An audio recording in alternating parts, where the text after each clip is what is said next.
some good laughs. Please welcome comedian Arthur Simeon. Woo! Hi there. Hi, how are you? How are you? I'm good. It's good to see you. Thanks for having me. Oh my gosh, it's good to see you again. Yeah. We just reminisced. We actually have met before. We have met before. We did a radio show together. We did. Yes. Yeah, a long time ago. I know. It's been and like look at us now. I know. Look at us now, sitting in tall chairs. So, yes. Oh, now we're on TV. Now we're on TV. Yeah. Radio to TV. Yeah, we made the promotion. We did. Yeah. Amazing. Well, I am so excited. So you live in Toronto, right? I do. But you're originally from Uganda. I am from Uganda. Yes. Okay. So how often do you talk about that in your comedy, and what's the reaction like? Almost every single time I do a show, I always tell people I'm Uganda because that's what I am. I'm not going to change it anytime soon. And it's funny because people, most Canadians have gone to school and are well versed with the world, but there's always a small group of people who have no idea where that is, and you can see their eyes just sort of trying to figure out a reference point, and then just be like, how far is that from Wakanda? Like, they're like, well, that's a fictional country, but that's a good start. That's a good start, you know, with you. And I always sort of try and figure out a way to make fun of them, because I'm going to be, someone will always bring up a reference point that has nothing to do with Uganda, because I'll be like, I'm from Uganda. I'll be like, oh yeah, my cousin just came back from Cameroon. And I'm like, okay. Great. Yeah. And so I always respond with, I know. Because then they'll be like, what do you mean you know? And I'm like, anytime a Canadian touches down on African soil, all of us get an email. Yeah. An Amber Alert goes off on our phones. Now that Wakanda is sharing its technology, it's like, no, it's terrible. It's terrible. Oh my gosh, amazing. Well, what's something that surprised you when you moved to Canada?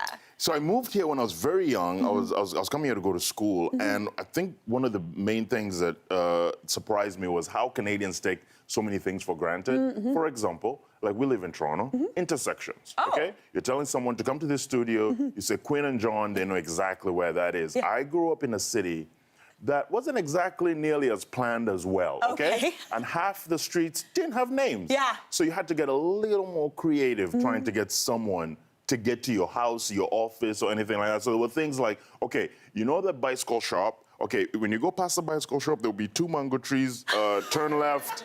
After this, it was just an experience where it's like, it's almost an adventure trying to get to someone's house. And now I've lived in Canada for so long, I get used to being like, just giving out 2 words. 2 words. Queen and John. Yeah. And it's like, that's not a thing. No landmark-based, so like directions. No. You have to give landmarks, otherwise no one's gonna get around. The other thing that surprised me with Canadians is how much they talk about the weather. Oh, like, honestly, I literally did it a moment ago. I cannot stand small talk about the weather because it never goes anywhere. And there's always like, oh, it's really it's such a nice day outside. I'm like, yeah, I'm standing outside with you. I had this information already. And the craziest thing about that is that they always talk about the weather and yet are surprised by winter every year. There's nothing more Canadian than waking up every first snow day and being like, what is this? 100%. Have you driven on the road after the first snow? It's like no one's seen snow before. Yeah, exactly. Yeah. And I always wonder, because like in Canada, in January, there'll be someone who will cause a pileup on a highway because they didn't have snow tires on. And I always know that's a born and bred Canadian and not an immigrant, because immigrants, we put on snow tires in August. Like, we're ready. We're like, no, as soon as the first rainfall, like, that's winter. That's going to be snow soon. Oh my gosh, that's wild. Well, you've been on the road a lot performing recently, and you were recently in the Maritimes, right? Yes, I was. How was that? It was great, but I also had a very big life discovery. Oh, okay. Because my whole life, I've been convinced I had seafood allergies. Oh. But I was in the Maritimes for the first time. I was excited. Everyone tells you, when you go to the Maritimes, you have the seafood out there. And I was like, oh, I have allergies. Yeah. But we've been through so much this past few years. I was like, you know what? I've lived a good life. Yeah. I can afford to take some risks, you know? Yeah. And so I chose a seafood restaurant that was next to a hospital. And I ordered all the seafood in the world, okay? Yeah. And I went to town. And I walked to the hospital, and they were like, how can we help you? I was like, listen, it's gonna happen. Yeah. Just wait for it. Yeah. Nothing happened. So I walk over to a doctor. I'm like, hey, I have a severe seafood allergy. How long does this take? Yeah. Because if I can get some more scallops in.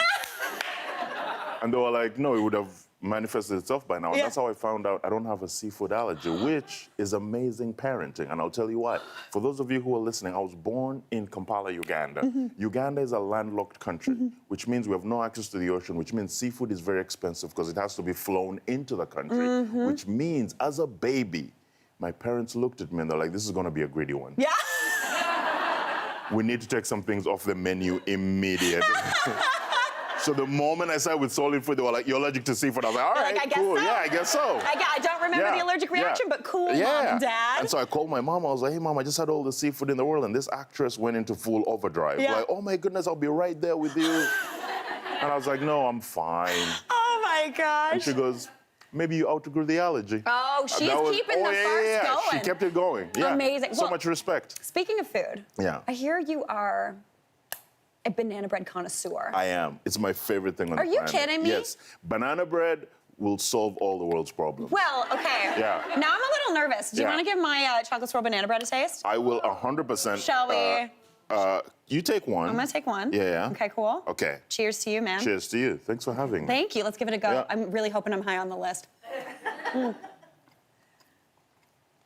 I mean, Come on. come on. That's Come on, it. man. Yeah. Arthur, That is it. right?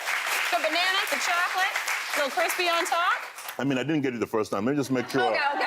Everybody, Arthur Simeon, everyone. Yeah. That was amazing. Hey, Mary here. What did you think? Drop your comments below and don't forget to like and subscribe for more of the good stuff.